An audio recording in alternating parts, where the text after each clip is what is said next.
Como les dijimos hace apenas unos minutos, el portavoz del gobierno dominicano está aquí, Roberto Rodríguez Marchena, director además general de la de comunicación, la DICOM, que dicho sea de paso, ha hecho una reinvención de lo que es la comunicación gubernamental.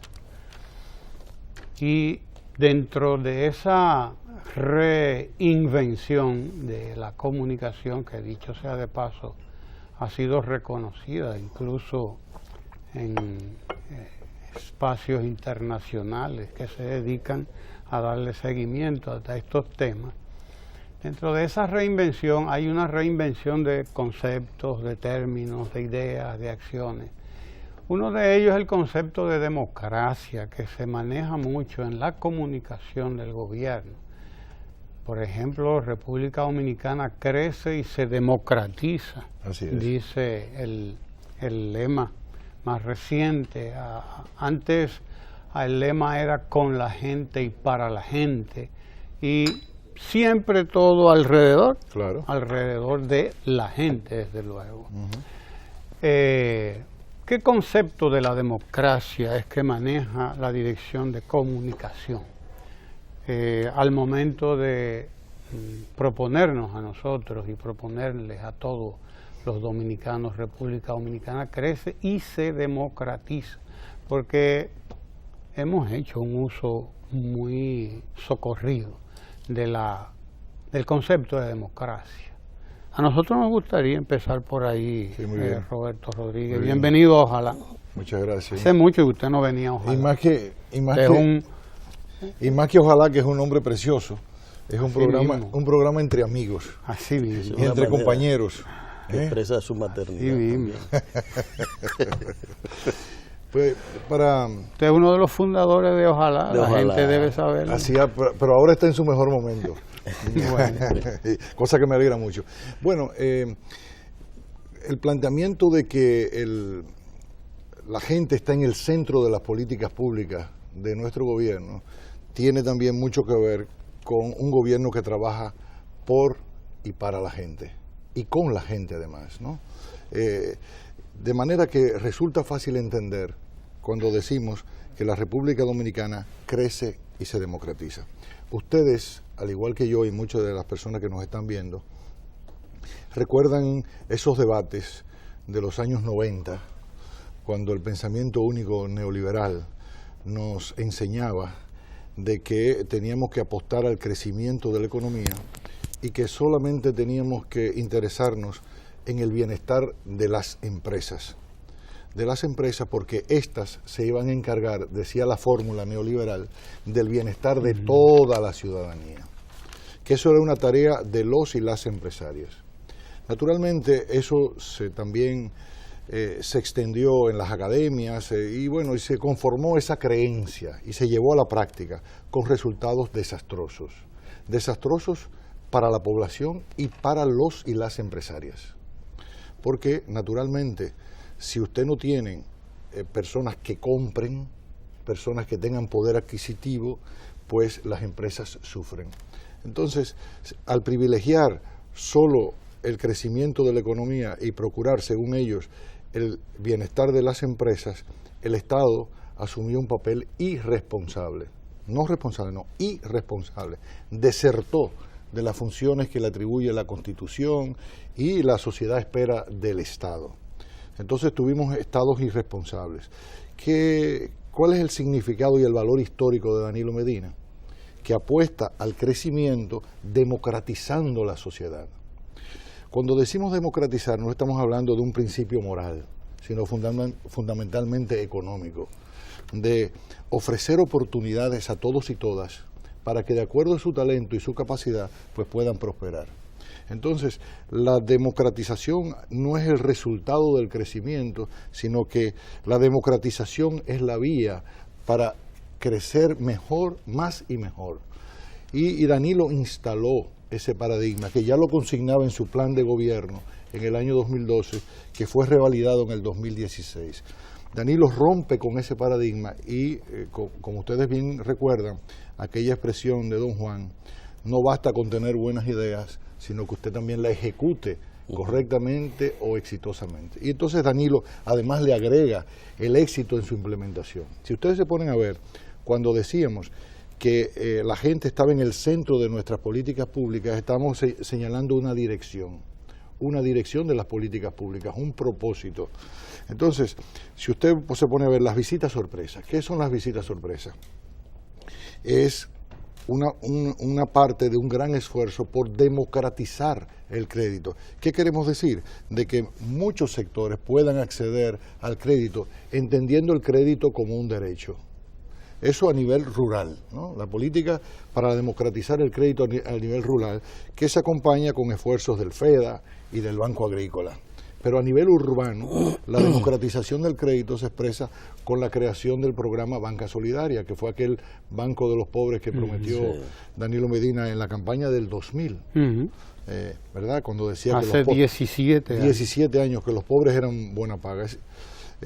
Y además Fundación Reservas del País, también a nivel urbano y un poco a nivel rural. Es decir, hay ese esfuerzo.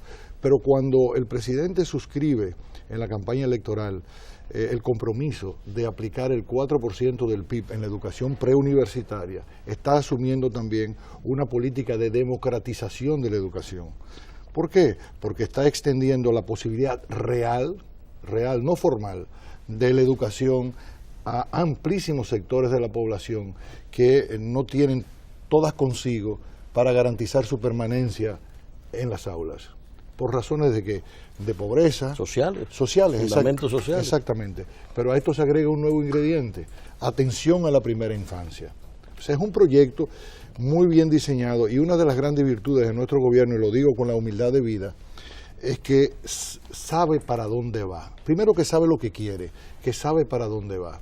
Y usted se da cuenta, entonces, con las estancias infantiles, con los niños apenas de 45 días de nacido, que permanecen allí hasta los 5 años y luego ingresan en el sistema de educación, hasta que terminan el bachillerato. Todo ese proceso bajo el cuidado, bajo el estímulo, bajo la protección del Estado dominicano. Entonces, eso garantiza realmente una democratización. En el caso de la salud, por igual, cuando vemos la extensión del seguro de salud al 72% de los dominicanos y dominicanas, podemos decir que las políticas públicas, las inversiones que hace el gobierno a través del SENASA y de otras instituciones de cobertura, de protección de los ciudadanos y ciudadanas, estamos diciendo que se está democratizando la salud. Cuando aprovechamos oportunidades que ya las leyes tenían consignadas, como la ley de fideicomiso del año 2011, para estimular proyectos en asociación con el sector privado, con las empresas privadas constructoras, también vemos un esfuerzo de parte del gobierno de democratizar la vivienda. ¿En qué sentido? De que muchos sectores, ¿verdad?, puedan aprovechar la oportunidad de acceder a una vivienda. Pero hay otros esfuerzos, y eso me gustaría tocarlo de inmediato. Tiene que ver con una actividad que tenemos en el día de hoy. El hecho también de democratizar el acceso de los ciudadanos emprendedores al presupuesto nacional vía las compras y contrataciones, pues también ahí tenemos a la gente en el centro de las políticas públicas. Estamos trabajando con, por y para la gente y estamos democratizando la sociedad. ¿Cómo se revela? Un dato nada más. En el año 2012 teníamos 19.000 proveedores del Estado. En 5 años hemos agregado 50.000, ahora son 69.000. Pero también se refleja en políticas de género concretas. En el año 2012 eran apenas unas 2.000 mujeres que tenían la oportunidad de ser proveedoras del Estado. Ahora son casi 16.000. De modo que también hay un ingrediente en esa democratización de preocupación por la condición y por el esfuerzo de las mujeres dominicanas. Entonces, ¿qué decimos para concluir? De que 5 años después de Danilo Medina llegar a la presidencia de la República, tenemos una sociedad mucho más democrática que la que recibimos en el 12. Tenemos una sociedad que está creando riquezas más y mejor. Y si vemos la distribución del presupuesto, solo con mirar lo que se ha hecho con el 4% del PIB en la educación preuniversitaria, vemos un crecimiento de vocación a ser parejo en el territorio. Porque todos los días el presidente está entregando escuelas, estancias infantiles, centros de diagnóstico y atención primaria en todo el territorio nacional, 2 y 3 por día. O sea, cuando estuvimos en Monteplata en la última ocasión del presidente, fueron cuatro centros educativos que entregó el presidente. Se tienen que hacer entregas simultáneas porque hay un esfuerzo en ese sentido. Entonces, la vocación de nuestro gobierno de una distribución pareja en el territorio, pero también a muchos sectores de la vida nacional, es decir, que están participando. Les cuento nada más, ningún gobierno anterior al nuestro había establecido los sorteos de obras, porque ¿qué se nos decía antes? ¿Cuál era el paradigma? A un ingeniero recién graduado, a un ingeniero o una arquitecta joven, no se le puede entregar una obra porque no tiene experiencia y porque no tiene equipos. No tiene equipos, por lo tanto, entonces todas las obras iban a los mismos, a los que tenían equipos y a los que tenían experiencia. Entonces, los que no tenían experiencia nunca la lograban tener, porque si nunca se le daba la oportunidad. En los 17.000 proveedores. Exactamente. Iniciales. Sí, se construían pocas aulas entonces, pero también por pocas empresas. Se ha democratizado. Son más de 3.000, 4.000 ingenieros y arquitectos que ahora tienen la oportunidad, gracias a los sorteos, gracias a las licitaciones, de participar del presupuesto público. Y ustedes lo saben muy bien. Ustedes lo saben muy bien porque tienen más de 40 años en la política. Que el presupuesto es un instrumento de desarrollo, pero también es un instrumento para la recomposición de las clases sociales que gravitan dentro del Estado dominicano.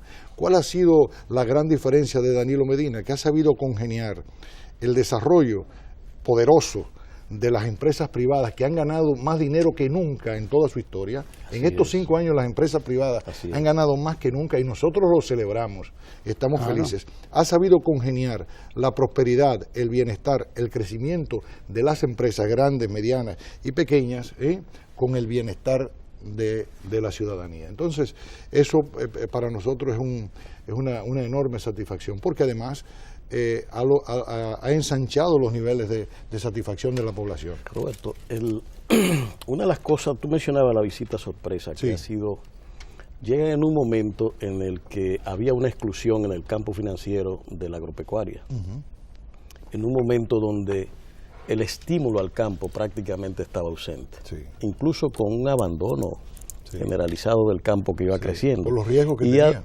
No, exactamente, o sea, desde la crisis 2003-2004 eso fue abandonado por las propias normas, ¿verdad? Sí, así es. Pues bien, pero se ha producido un fenómeno con esta intervención focalizada, muy puntual en áreas del territorio, que ha producido también un fenómeno, yo pienso desde el punto de vista político, que a mucha gente por eso quizás le preocupe. El sector rural de otros colores ahora ha cambiado políticamente de color, percibo yo. Es decir, esto se debe a eso que tú has dicho de que ese sector excluido financieramente, el sector financiero, que está recibiendo financiamiento, apoyo técnico, ¿verdad? Que se está promoviendo la asociatividad, otro factor clave de todo esto que se está produciendo en el país, ha traído un cambio en la mentalidad de la gente que está haciéndose emprendedores con proyectos y con las tierras que tenía, de repente con esta asistencia ya tienen un motivo de alegría para trabajar y producir para sus familias y sus comunidades. Es decir, ¿cómo tú enfocas este impacto que ya claramente es económico, porque hay algunas de esas pequeñas empresas apoyadas que están exportando? 26, uno de ellos, por ejemplo, 26, Rafael, 26 de los proyectos de visita sorpresa, 26 que están exportando. Aguacate, mango, flores, vegetales. Y entre ellos la Toyota. Se está exportando Toyota. Yo recuerdo la burla que hubo. Desacreditada, ¿verdad que sí? Sí, que es una fruta muy noble, digamos. Muy noble. Mira, lo más relevante de las visitas sorpresas es el elemento de la democratización del crédito. ¿Cuál fue el talento del presidente de la República? De saber escuchar el reclamo de instituciones como la YAD, que agrupa a cientos de miles de productores de nuestro país. Junta Agroempresarial Dominicana. Correcto, que le hizo un planteamiento muy concreto. Le hizo varios y los ha cumplido todos, porque he escuchado a Osmar Benítez con mucha responsabilidad enumerar 10, 11 planteamientos que le hicieron al presidente de la República y cómo lo ha venido cumpliendo. Pero el esencial, el más emblemático, fue de que ellos requerían cerca de 43.000 millones de pesos en financiamiento, equivalentes entonces a 1.000 millones de dólares. Había una situación de tranque. 40.000 millones de pesos se hablaba. 43.000. Y el presidente lo que hizo fue destrabar esa situación. Pero eso se acompañaba con altas tasas de interés. Es decir, al campo cuando se le prestaba a 18 y 24%. ¿Qué hizo el presidente inmediatamente? Pues, como decía Rafael, fomentar la asociatividad. Yo no quiero hacer rico a nadie en particular, yo quiero que ustedes se asocien. Y cuando un gobierno, ustedes que saben también de eso, cuando un gobierno apuesta a la asociatividad de su pueblo, es un gobierno que no solo simpatiza con su pueblo, sino que no le teme, sino que está a su lado, que lo está acompañando, porque está fomentando la asociatividad. Quienes gobiernan usualmente tratan de dividir y mantener dividido. Este hombre lo que está diciendo, asóciense, júntense, pónganse Anteriormente la asociatividad era contra la voluntad política. Así mismo los sindicatos eran peleando que así se creaban. Mismo es. Entonces, este hombre lo que viene y les dice, no, júntense más, son poquitos, júntense más, porque yo no quiero hacer rico a nadie en particular, ni millonario, sino lo que quiero es la prosperidad de ustedes y la comunidad. Entonces, el presidente destraba una situación, porque había un tranque. La banca comercial privada no podía poner en riesgo los capitales de sus socios. O sea, ¿verdad? Porque su responsabilidad es preservar y aumentar esos capitales. Entonces, ¿cómo lo resuelve? Vía el Banco Agrícola, que inmediatamente baja la tasa de interés a 8%. Entonces, por cada 100 pesos, no tenían que pagar 18 ni 24, sino solo 8. Por lo tanto, no había una transferencia de renta de los beneficios del productor hacia la banca, sino que se quedaba allí para mayor prosperidad de las familias productoras. 12 o 15% de diferencia. Quedaba en manos de la gente. Sí, que había una transferencia. Poca cosa. Claro, yo me gano 30 y tengo que transferir 18, tengo que transferir 24 y solamente ¿cuánto me quedan? 12 o 6. Y ahora les queda mucho más. Eso es lo primero. Y lo otro es utilizar el Banco Agrícola y el FEDA también para hacerle llegar ese financiamiento. Un financiamiento que se hace bajo estudio. Es decir, no es una actitud ligera de que yo quiero 10 millones, ahí están, y te tiro esto, y bueno, y ya veremos cómo lo cobro. Sino con un estudio previo de factibilidad, pero también de acompañamiento. Es decir, los desembolsos se van haciendo de acuerdo a un monitoreo riguroso, porque hay todo un seguimiento. Entonces, ¿el resultado cuál ha sido? Que 5 años después, el Banco Agrícola ha canalizado fondos por cerca de 80.000 millones de pesos. El FEDA por cerca de 4.000. Pero también hay otra parte de cómo el presidente le facilitó dinero a Conaleche con la garantía de que bajaran las tasas de interés al 6%. Si ustedes me bajan la tasa al 6%, yo les voy a prestar, les voy a dar una asignación fija a ustedes. También, ¿qué podemos decir? Que el campo dominicano ha recibido en estos 5 años cerca de 100.000 millones de pesos, el campo nada más. Pero eso es más del doble de la promesa. Claro que sí, porque el doble son 86. Así es. Entonces, pero también a nivel rural, a nivel urbano, tenemos a Banca Solidaria y a Fundación Reservas, que entre ambas estamos hablando de 21.000 millones de pesos para pequeñitos negocios. Entonces, hay ese elemento que es el que más resalta en la democratización del crédito. Pero hay otro elemento fundamental, que es que le estamos diciendo a ese campo excluido, que tú hacías referencia, Rafael, que ellos importan. Es decir, cuando el presidente va a una comunidad, ¿qué le está diciendo? Tú me importas, y tú también, ustedes todos me importan. Y yo como representante del Estado, del gobierno, vengo a decirles a ustedes en qué les puedo ayudar. Esa es la clave. Es una reconstrucción de la relación del poder político, del gobierno, del poder ejecutivo, con las comunidades campesinas, con los productores. Entonces, esa recomposición tiene un gran valor en el sentido de la autoestima, de la fortaleza, de la confianza, de fortalecer el tejido democrático. Por eso decimos que 5 años después tenemos una democracia mucho más sólida, una democracia mucho más fuerte, que se ha construido con múltiples esfuerzos y también podría decirse con múltiples gestos de parte del presidente, porque él va donde ellos, no ellos donde al palacio. Entonces, todo eso tiene una simbología que el pueblo dominicano ha sabido apreciar muy bien. Y como tú dices, el campo dominicano está reverdeciendo. Ya muchos agricultores que eran de subsistencia están desarrollando capacidades para convertirse en agroexportadores, cosa que realmente es algo extraordinario. Entonces, por primera vez estoy mirando el crecimiento de clase media que habitualmente era urbano. Sí. Estamos mirando ya clase media en el campo. Así es, Rafael. Un nuevo fenómeno de hace muchas décadas que aquí no se producía. Así es. Hay una clase media emprendedora, porque usted se pone a ver, muchos de estos pequeños y medianos empresarios son los que conforman la clase media. Así es. El tejido empresarial nuestro, de República Dominicana, es mayoritariamente de clase media. Sí. Fortalecer ese sector tiene una gran importancia, porque son los grandes creadores de empleo y son los más numerosos. El domingo pasado, Roberto, hubo para mí un acontecimiento. Aquí a esta gente no les interesan mucho los acontecimientos importantes. Siempre viven deteniéndose los medios en acontecimientos, vaya usted a ver. Pero para mí el acontecimiento fundamental el pasado fin de semana, el domingo concretamente, fue el número 180 visita de sorpresa, una visita 180. sorpresa. Debió salir en un titular grande, así, en todos los medios, no en uno solo, desde luego. Y debimos resaltarlo como lo hicimos aquí, desde luego. 180 veces que un jefe de Estado va al campo, 180 veces que un jefe de Estado y de gobierno va a visitar a la gente, a encontrarse con la gente, a gobernar con la gente, ¿no? Agrégale, Ramón, y contando, digamos, 180 veces que va en 255 oportunidades, o sea, desde 255 domingos, exacto, que podría dedicarlo a su familia, a descansar, a hacer cualquier cosa. Pero lo más importante de todo esto va precisamente en el sentido de que hablábamos ahorita, de la democracia, de la democratización, y de otro elemento que se rompe, un paradigma que se ha roto. Usualmente, pues la gente estaba deseando ver al presidente y encontrarse con el presidente, pero no lo podía hacer, por todo lo que sabemos.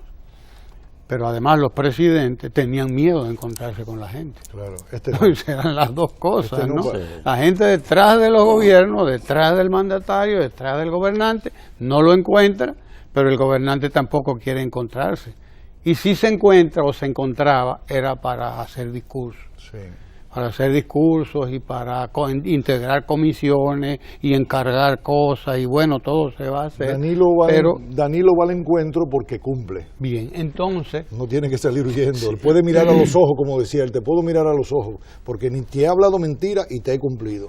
Exacto, o sea, la realidad es que estamos frente a un nuevo paradigma, es decir, de una persona que va a encontrarse con la gente, no es la gente a la que va a encontrar, es el mandatario, es el gobernante, el que va a encontrarse con la gente. Pero además, permíteme agregar otro elemento, es la expresión más auténtica de lo que es un servidor público. Lógico. Así es. Yo estoy a tu servicio, tú me has escogido a mí para que yo te sirva, y aquí vengo, dime en qué puedo ayudarte. Ahí también, fíjate, yo tuve oportunidad de asistir a una visita sorpresa. Y en el paradigma conocido, esos patrones de comportamiento entre el gobernante y la población, ver en una rancheta, a 1 metro de la multitud, un presidente dialogando, y sobre todo cuando aquello termina, el presidente queda, yo vi la seguridad que no sabía qué hacer, porque él está en medio abrazando gente por todos lados, y la alegría de aquella gente, muchos de ellos que pude ver llorando. Y que decían, esto nunca se ha visto, ni los gobernadores siquiera, o en la comunidad a la que fui. Es decir,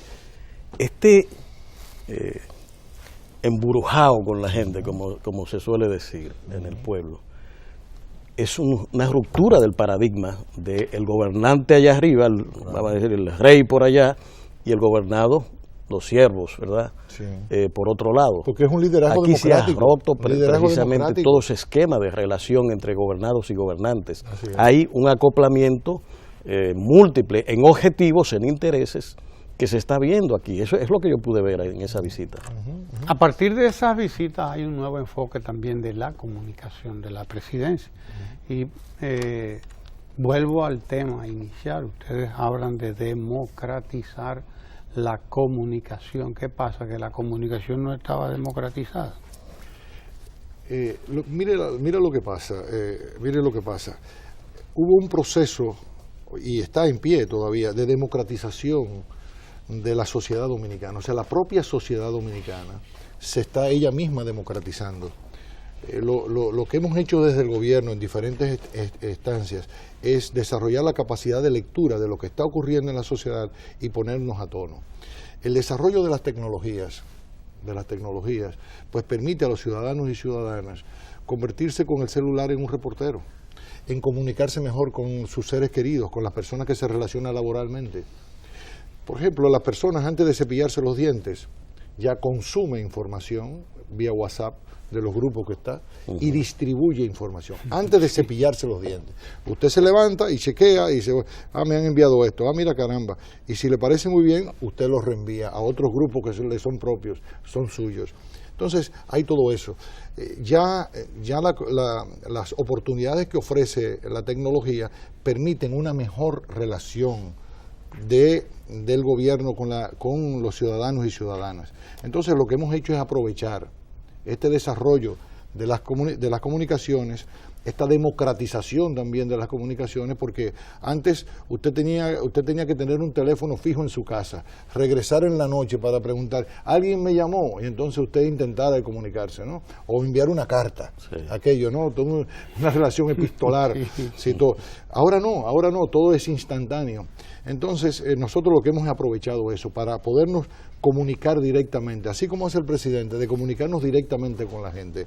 ¿Por qué? ¿Qué es lo que pasaba? Antes, las estructuras de comunicación, por el escaso desarrollo de las comunicaciones, por el escaso empoderamiento de los ciudadanos y ciudadanas, tenía que valerse únicamente de los medios de comunicación establecidos para comunicarse con la población. Usted tenía que ir al periódico tal y suplicarle, por favor, mira, yo quiero decirle al pueblo dominicano que he emitido el decreto tal y tal y cual. Te pido por favor que me ayudes en eso y se lo digas al pueblo dominicano, o al menos a tus lectores. Y ahí vas tú a otro medio, televisión o radio. Mira, por favor, el presidente acaba de emitir un decreto y yo quiero pedirte, te suplico, por favor, porque es muy importante para nosotros, que tú dejes a conocer esto, ¿no?, entre tus lectores. Ya eso no es necesario. ¿Por qué? Porque a través de las redes sociales, el presidente de la República, vía la Dirección General de Comunicación, se comunica al instante y da a conocer sus decisiones directamente a los ciudadanos, aunque inmediatamente también a los medios de comunicación, pero además con un sentido de equidad y con un sentido democrático. ¿Por qué? Porque el habitante de la capital, donde está la sede de gobierno, no consume la información primero que aquel dominicano que está en Barahona, que aquel que está en Higüey, o que puede estar en Montecristi o en Samaná, sino que todos consumen al mismo tiempo. Es decir, usted tiene el derecho y la satisfacción de recibir una información proveniente del jefe del Estado, del presidente de la República, al mismo tiempo, todos los dominicanos, incluyendo aquellos que están fuera del país. Pueden estar en Nueva York, en Barcelona, donde fuera, en Argentina, donde fuera. Entonces, eso es un gran avance. Entonces, las mismas tecnologías de la comunicación, las redes sociales, pues nos han permitido un contacto mucho más directo, mucho más fraterno, mucho más instantáneo y de mejor calidad para el gobierno. Evidentemente, en la comunicación hay todo un debate, siempre ha sido así, de construcción y de instalación del relato. También las nuevas tecnologías, el desarrollo de la población, pues obligó a que el gobierno de la República Dominicana hiciera una reforma de sus estructuras de comunicación, aprovechando los avances, como ya decía, pero también una revolución de sus contenidos. Es decir, antes se tenía usted unos titulares extensos, ¿no? Tipo, notas de prensa. Sí, exactamente, mientras que ahora usted tiene que privilegiar un mensaje intenso, ¿no? Como aquella cosa de tú que eres profesor de literatura, Ramón, entre la novela y el cuento, es decir, la intensidad del cuento, tú tienes que, como una flecha, ¿verdad?, decir las cosas con un titular atractivo, porque las personas con el dedito así simplemente te descartan.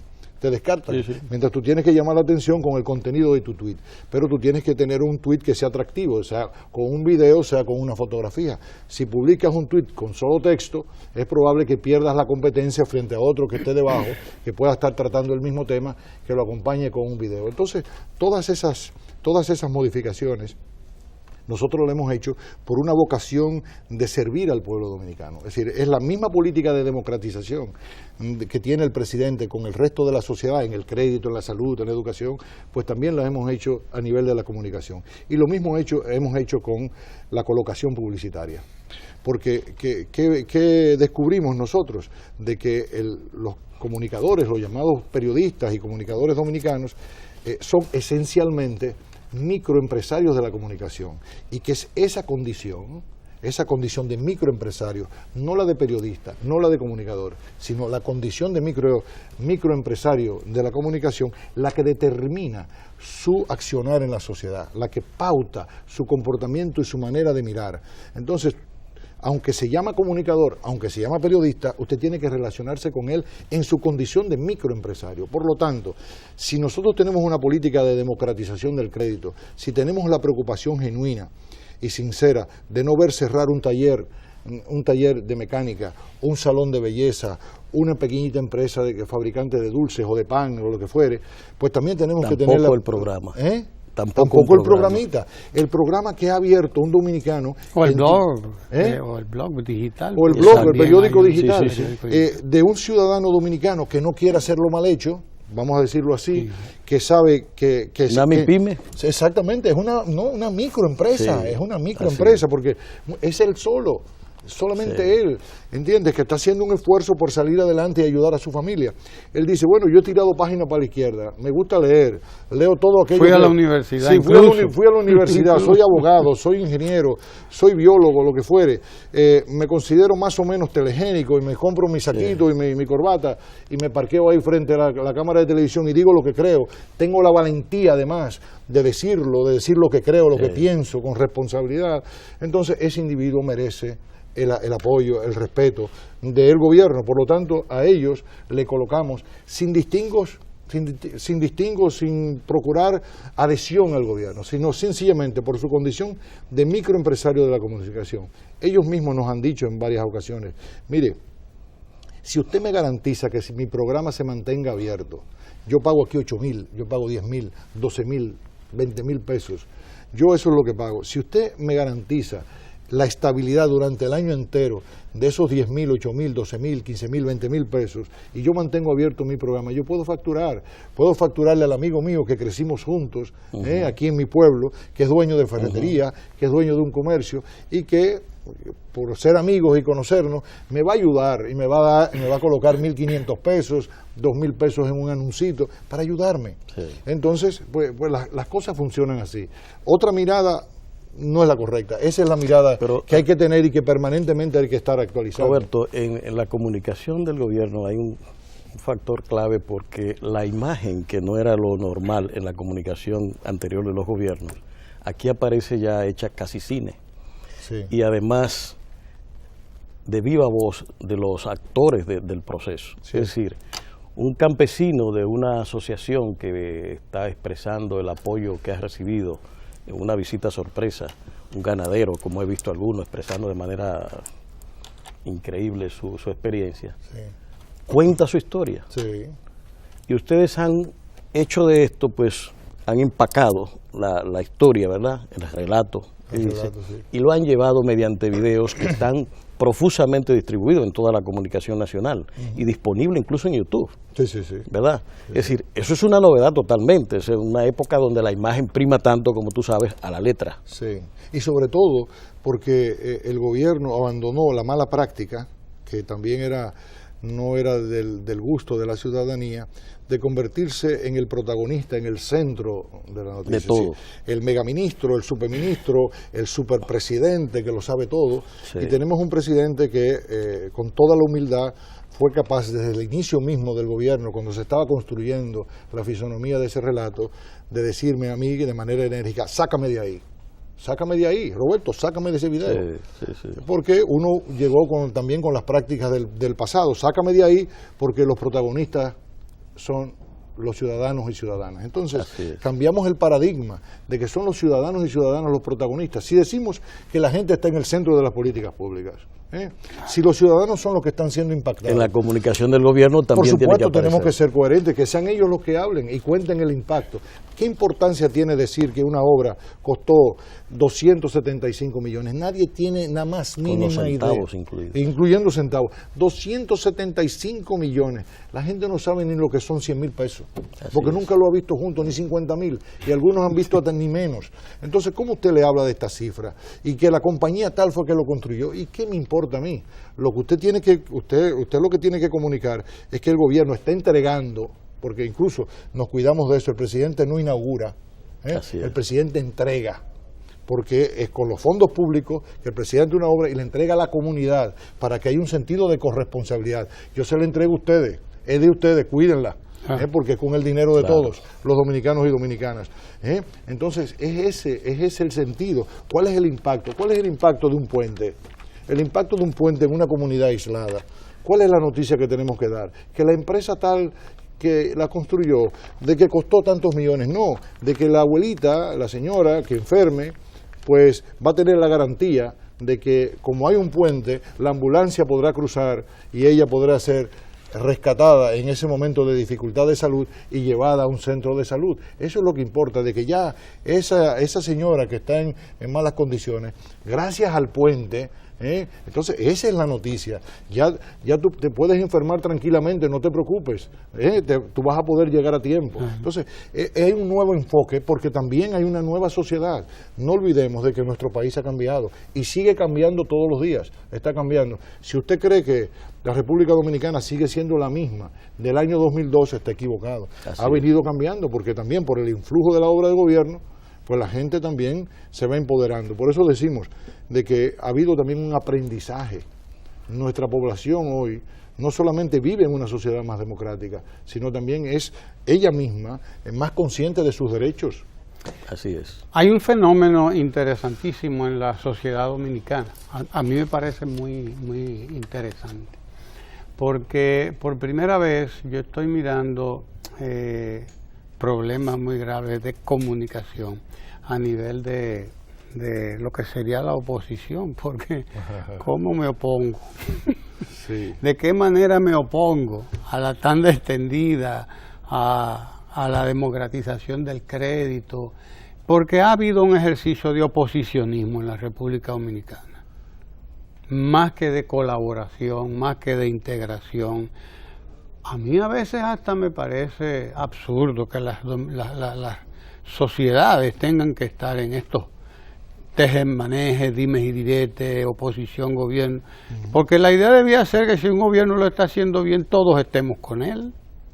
¿O no es esa la idea de que la sociedad esté bien gobernada? Claro. Pues si alguien llega y le está gobernando bien, ¿qué es lo que tengo que hacer? Vamos a gobernar juntos todos, porque esto es lo que queremos. No queremos tan extendida, no queremos democratización del crédito, no es eso lo que se quiere, no queremos transparencia. Además, ahí está el tema de la transparencia. Bueno, se ha quedado monotemática la oposición en la República Dominicana. Pero sobre eso podemos hablar mucho. Tiene problemas. Sobre eso podemos hablar mucho, Ramón. Podemos hablar sobre transparencia también, porque ese es el tema, ¿no? El tema de la oposición. Pero el gran déficit, se quedó ahí la pobre. Sí, el gran déficit de la oposición es que no entiende que su papel es procurar, junto con el pueblo dominicano, que está inmerso en su cotidianidad, que está ajeno a la política, a esa política que nosotros vivimos todos los días, de acompañar a la población en la procura de su bienestar.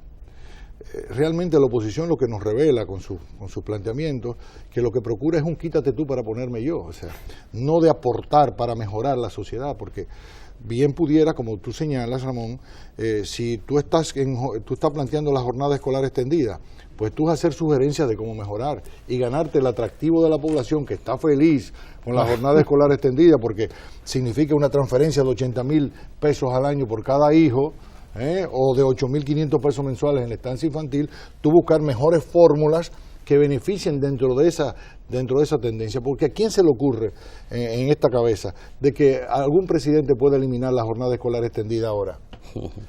¿Quién puede eliminar las Ay, del estancias que se infantiles? ¿Quién se atreve a eliminar el 911? ¿Quién se atreve a eliminar las políticas de democratización del crédito? ¿Quién se atreve a paralizar Ciudad Juan Bosch? Aquí en la capital o en Santiago, o las que se puedan hacer en otros lugares del país. ¿Quién se atreve? Porque lo que sucede es que los logros del gobierno se han convertido en conquistas del pueblo dominicano. ¿Por qué? Porque había una sintonía previa, ya establecida, ya determinada en el programa de gobierno, de que esas políticas públicas que se constituyeron en metas a alcanzar por parte del gobierno, realmente eran reclamos ciudadanos y al realizarse se convirtieron en conquistas del pueblo dominicano.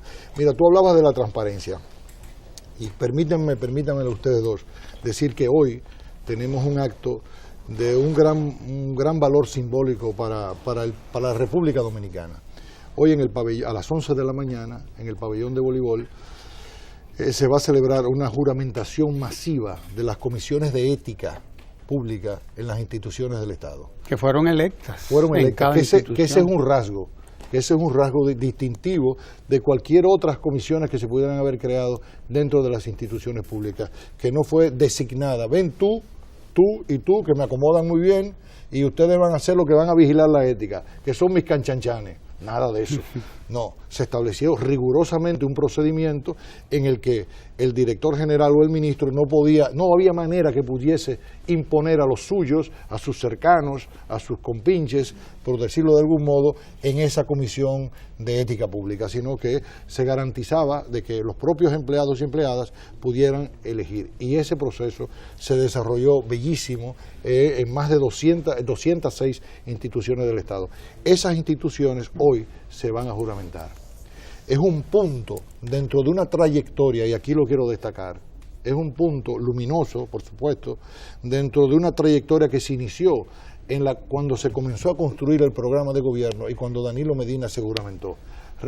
El esfuerzo por transparentar, por establecer mayores controles en el gasto del gobierno, ¿verdad? En el manejo, en la gestión de los recursos públicos, se inicia desde el mismo 16 de agosto del año 2012. Uno de los primeros decretos, recuerden ustedes, del presidente, fue instalar la frugalidad en la administración pública. No la austeridad, que es un constreñimiento y genera estrés, ¿no? Porque como toda dieta te genera un estrés, sino para instalar la frugalidad, que es un estilo de vida que tú disfrutas y que es muy sano, para instalar la frugalidad. Pero después se fueron sucediendo otros decretos que establecían, en primer lugar, una mayor participación de las MIPYMES en el presupuesto nacional, en las compras y contrataciones.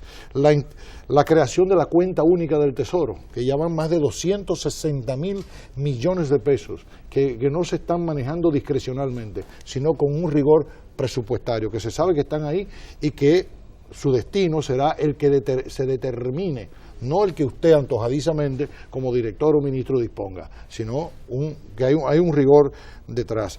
Lo otro, el portal transaccional. El portal transaccional en el que todos los proveedores del Estado participan allí confluyen las ofertas de compra de parte de las instituciones del Estado y las ofertas, ¿verdad?, que pueden hacer los distintos proveedores. Eso establece unos niveles de transparencia, ¿verdad?, enormes en nuestro país, al punto que, como ya les decía, ya agregamos 50.000 nuevos proveedores del Estado.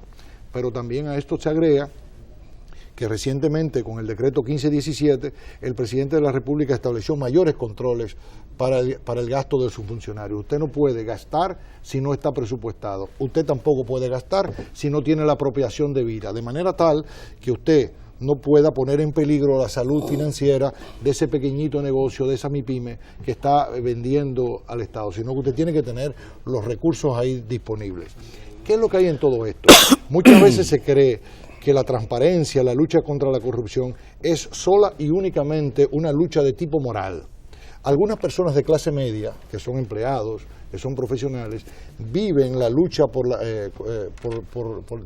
contra la corrupción y por la transparencia como una travesía, como una cruzada moral. Pero realmente, si usted lo mira desde el Estado, desde la conformación de las distintas clases sociales que gravitan en nuestro territorio, la lucha por la transparencia, la lucha, el reclamo de mayores controles en el uso de los dineros del pueblo, forman parte de un reclamo de los chiquitos de los chiquitos, de las MIPYMES. Es decir, es un reclamo político de toda la sociedad, de sectores sociales muy claros, que reclaman la oportunidad de ser grandes.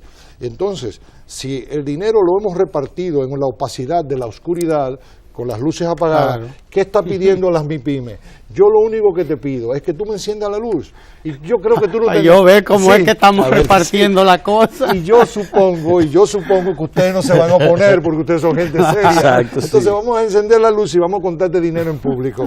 Dos para ti, dos para ti, dos para ti. Vamos a repartirlo con transparencia, ¿verdad? Sí, porque en la oscuridad tú me alegabas que tú sabías cuál era la papeleta de 20 pesos al tacto. Y resultaba que yo terminaba... Y hay dos que se parecen. Sí, exacto, y yo terminaba con la papeleta de 20 y ustedes con la de 2000. Entonces así no. Roberto, entonces, mira, lo que quiero decir es que no nos perdamos muchas veces en ver las cosas como la ve un sector de la clase media, que como no tiene arraigo productivo, que forma parte de ese sector flotante de la sociedad veleidoso, como es la clase media, pues le atribuye virtudes morales, y, ¿verdad? Cuando es un asunto económico. ¿Qué es lo que hace Danilo Medina? Bueno, el Estado Dominicano goza de la presencia de determinadas clases sociales que han logrado que la clase política tenga sensibilidades, inclinaciones hacia ellos. Danilo incorpora una nueva sensibilidad al Estado desde el Partido de la Liberación Dominicana, porque los partidos son portadores de reclamos sociales. Entonces Danilo instala, con esta política de transparencia, de democratización del crédito, instala las MIPYMES en el Estado. No vengan, que ustedes tienen derecho a participar en este banquete, vengan acá. Y todo lo que ha venido haciendo, la frugalidad, la participación de las MIPYMES, el portal transaccional, los sorteos, las licitaciones, ¿a quién favorecen? Favorecen a las MIPYMES. Entonces, así es que tenemos que verlo. Eso no es solo transparencia, es democracia. Exactamente. Democracia y transparencia. La democracia de la que no se hablaba. El tiempo se acabó y yo quisiera precisamente en ese contexto, porque el uso que hace clase media esencialmente del tema de la transparencia, la ética. Nadie ha hecho más por la ética pública que Danilo Medina. Se ha exacerbado en medio del contexto del caso de Brecht, lamentable, ¿verdad? Es un ingrediente extranjero. Y es un ingrediente que evidentemente impactó. Y ahí surge el tema de Verde, con las marchas. Pues bien, pero ahora surge, se ha publicado una encuesta.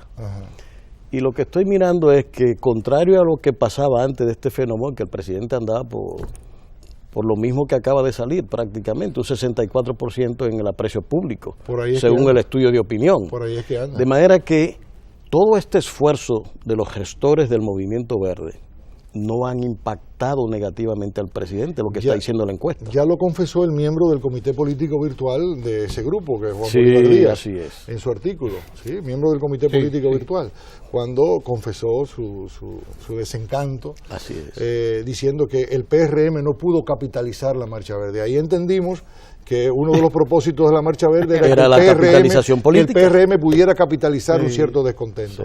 Y ahora se encuentran más disminuidos, porque el presidente que sacó 62 está en 64, 65 y 66. O sea que se invirtió la tendencia. Claro, lo que pasa es que el presidente ha construido sólidos afectos. Sólidos afectos. Y cuando usted tiene una economía sólida, cuando usted tiene una democracia sólida, porque es un gobierno, como ya decía, que ha venido fortaleciendo la democracia, ha venido fortaleciendo sectores económicos, entonces usted cuando se presentan estas turbulencias, es como cuando usted está en un avión. Todos hemos volado en un avión. Usted viene y se presentan turbulencias. ¿Qué pasa con las turbulencias? No, el avión es así, pero luego retoma su curso de 37.000 pies. Entonces usted no puede tener un piloto que entre en pánico y diga una turbulencia. Sí, Houston, tenemos problemas, no, y vamos a aterrizar en el primer aeropuerto y ponga en pánico a la tripulación y a los pasajeros. La ventaja es que tenemos un hombre experimentado, sabio, que sabía que se trataba de una turbulencia, porque no había las condiciones económicas, sociales en nuestro país para que esa turbulencia externa pues afectara el destino del gobierno. Es decir, desde el mismo programa de gobierno había un plan de vuelo, el piloto lo sabía, un piloto sabio.